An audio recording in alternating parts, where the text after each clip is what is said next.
অন্যান্য প্রায় সকল পরিচালক যারা ছিলেন তাদেরকে তার অফিসে ডেকে জোর করে পদত্যাগ করাতে বাধ্য হন। আনোয়ার হত্যা দিয়ে শুরু করি, এটি দুঃখজনক ঘটনা। আমি মনে করি এই ঘটনার পেছনে যারা আছে তাদেরকে আইনের আওতায় এনে যথা প্রয়োজন শাস্তি দেওয়া সমাজে শান্তি স্থাপনের অনুকূল হবে।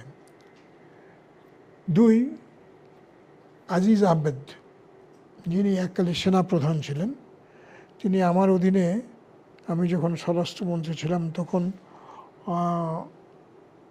আমাদের সীমান্ত রক্ষীদের প্রধান হিসেবে কাজ করেছেন। তার কাজে আমি যতদিন তিনি আমার সাথে কাজ করেছেন বা আমার অধীনে কাজ করেছেন আমি কোনো গাফিলতি লক্ষ্য করিনি। কিন্তু এরপরেও যে কথাটা যোগ করা দরকার তা হলো এই, বাংলাদেশে আইনের ঊর্ধ্বে কেউ নেই। পরবর্তী পর্যায়ে তিনি বা কেউ যদি আইন বিরোধী কোনো কাজ করে থাকেন কিংবা জনস্বার্থ বিঘ্নকারী কোনো কাজের সাথে সম্পৃক্ত হয়ে থাকেন তাহলে যথাযথ আইনের আওতায় তাদেরকে জবাবদিহি করতে হবে এবং এই জবাবদিহি যে এর অনুকূলে আমি সবসময় ছিলাম। আর তৃতীয় হলো বেনজিরও আমি যখন স্বরাষ্ট্রমন্ত্রী ছিলাম তখন ঢাকার ঢাকার পুলিশ প্রধান হিসেবে কাজ করেছিলেন। আমি তার কাজে তেমন কোনো গাফিলতি লক্ষ্য করিনি। তবে একটি বিষয়ে আমি মনে করি যে তিনি সঠিক কাজ করেননি। যেমন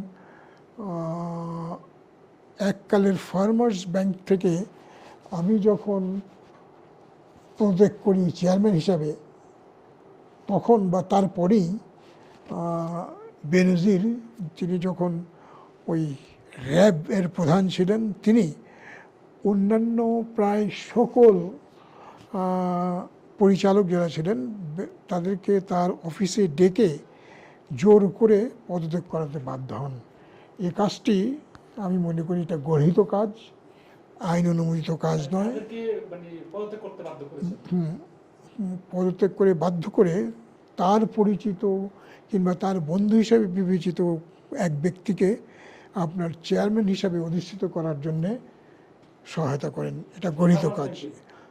ফার্মার্স ব্যাংকে বা পরবর্তী পদ্মা ব্যাংক নামে যেটা হয়েছে, এটা গর্হিত কাজ, এটা তার কাজের পরিধির মধ্যে পড়েনি এবং এই বিষয়টি তদন্ত করে এর জন্য যারা যারা দায়ী তাদের বিরুদ্ধে বা তাদের সম্পর্কে এমন ব্যবস্থা নেওয়া প্রয়োজন যে ব্যবস্থার আলোকে ভবিষ্যতে এই ধরনের কোনো গর্হিত কাজ কোনো দায়িত্বশীল রাষ্ট্রীয় কর্মকর্তা করার সাহস না দেখান।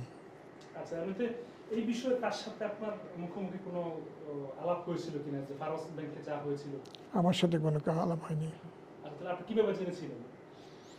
জেনেছি যারা পদত্যাগ করতে বাধ্য হয়েছেন তারা বলেছেন। আচ্ছা, এখন যে পরিস্থিতি চলছে তাকে নিয়ে তার সম্পত্তি প্রয়োগ করা বা বাজেয়াপ্ত করা এবং তার সন্তান এবং স্ত্রীর নামে যে সম্পত্তি এবং পরিশেষে তাকে দেশ ত্যাগ করতে অনেকে সহায়তা বা দেশ ত্যাগ করলেন, বিষয়টাকে আপনি কিভাবে দেখছেন? দেখুন, তার বিরুদ্ধে অভিযোগ উঠেছে, যে অভিযোগগুলি কিন্তু এখনও প্রমাণিত হয়নি। আমি যেটা বলতে চাইব তাহলে এই, যে কোনো ব্যক্তির বিরুদ্ধে যে কোনো অভিযোগ যদি উঠে তাহলে তা তদন্ত করে যদি অভিযোগ সত্যি হয় যথা আইন ব্যবস্থা নেওয়া হবে। কিন্তু যতক্ষণ না পর্যন্ত এই অভিযোগ সত্য বলে প্রমাণিত না হয় বা তার বিরুদ্ধে আইনত ব্যবস্থা নেওয়া হয় ততক্ষণ পর্যন্ত তার অধিকার ক্ষুণ্ণ আমরা করতে পারি না, কারো অধিকারই আমরা ক্ষুণ্ণ করতে পারি না। আমি কাগজে দেখেছি যে তিনি তার পরিবার সহ চিকিৎসার জন্য সিঙ্গাপুরে গেছেন। আবার এও দেখেছি কেউ কেউ বলেছেন তিনি সিঙ্গাপুর নয়, তিনি দুবাইতে গেছেন।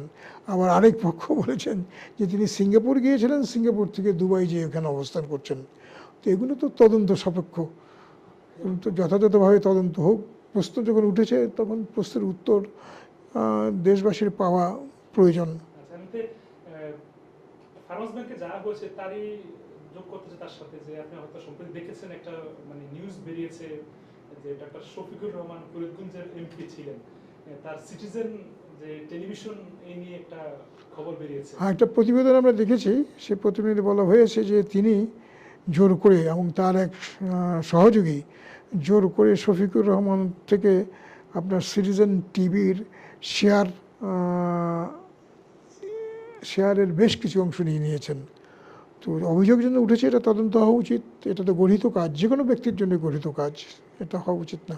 আমাদের আসলে কি চান, বা আপনার একজন দেশের নাগরিক হিসেবে এই বিষয়টাকে আপনি কিভাবে দেখবেন? আমি দেশের নাগরিক হিসাবে বলতে চাই যে দেশের সকল মানুষ